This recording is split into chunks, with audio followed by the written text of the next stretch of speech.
Where have you reacted in a way that made telling the truth unsafe? Dear Ian, I'm struggling with something that feels small on the surface, but has become a big issue in our home. My 10-year-old son has started lying about little things. He tells me he finished his homework when he didn't. He says he brushed his teeth when he clearly hasn't. Last week, he blamed his younger sister for breaking something I later found hidden in his closet. None of these things are huge on their own, but it's starting to affect how much I trust him. I've tried explaining why honesty matters. I've also given consequences when I catch him lying. Sometimes he admits the truth, but more often he doubles down until the evidence is undeniable. What confuses me is that he's generally a kind and thoughtful kid. He's not malicious. He seems genuinely afraid of disappointing me. That's what makes me wonder if my reaction isn't part of the problem. I tend to be very direct and expect my kids to take responsibility for their actions. I thought that I was teaching accountability, but now I'm worried I may be creating so much pressure that he feels safer lying than telling the truth. I want my son to know he can be honest with me even when he makes mistakes. How do parents respond to lying in a way that builds integrity rather than fear? And how can I create an environment where my child feels safe enough to tell the truth? Sincerely concerned, Fred. At 10 years old, they're starting to test. Are those things that I was raised with true? At 10, they've probably caught wise to some of the things that are considered socially acceptable white lies that are delivered over childhood. And so, how much is Dad paying attention to my homework? What can I get away with? This will come from some observed dishonesty. If I can lie about that, or if you, Dad, or if Mom can lie about that, well, why does honesty matter at all?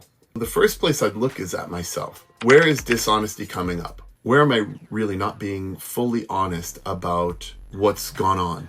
Even little pick up the phone, hi Mom, what's going on over here? Oh, nothing. Maybe something big did happen, but here I am reducing it in a conversation to my mom from a 10-year-old perspective, looks like a lie.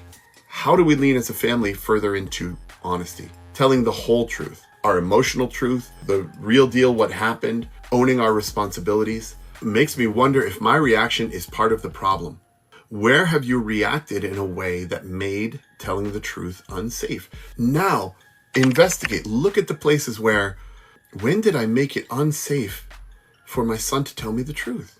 Where are those places where we're not being fully honest about our emotional selves, about the realities of what's going on?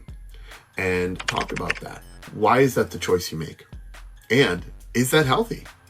How does that pay off? What is the real reward from not saying the full truth? Look, when Grammy calls and it can turn into a long conversation, I didn't have time for that right then, but you can bet I follow up with my mom and say, you know what, Mom?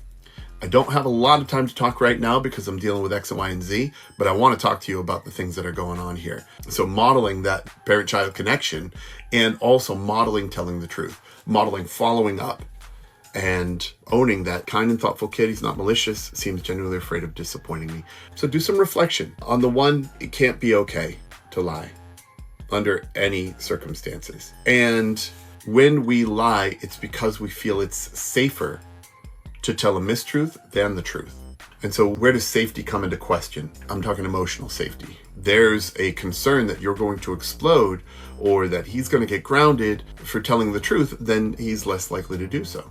If we show that, look, mistakes happen and we can learn from them. You broke the thing that I later found hidden in his closet. So why is blaming your younger sister the choice over just owning it? What was the conversation with the younger sister? Think about that.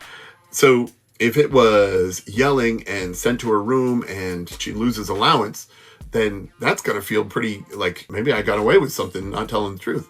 Well, okay, honey, the next time something's broken, I want you to come to me and tell me that it happened so that we can figure out what to do to fix it together. And maybe it is doing some extra tasks to earn back the thing so it can be replaced. Maybe it's rebuilding it. But if it's fearful, the reaction that one gets from telling the truth, that's something that needs to be investigated. So one, where are you being honest and not being honest? And talking about how you can ratchet that up.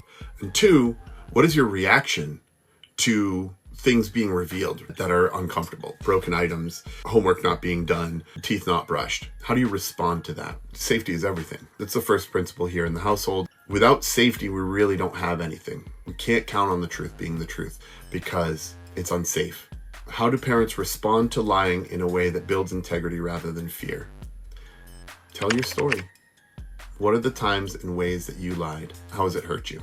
How can I create an environment where my child feels safe enough to tell the truth? So, Concerned Fred, this is about you working on you.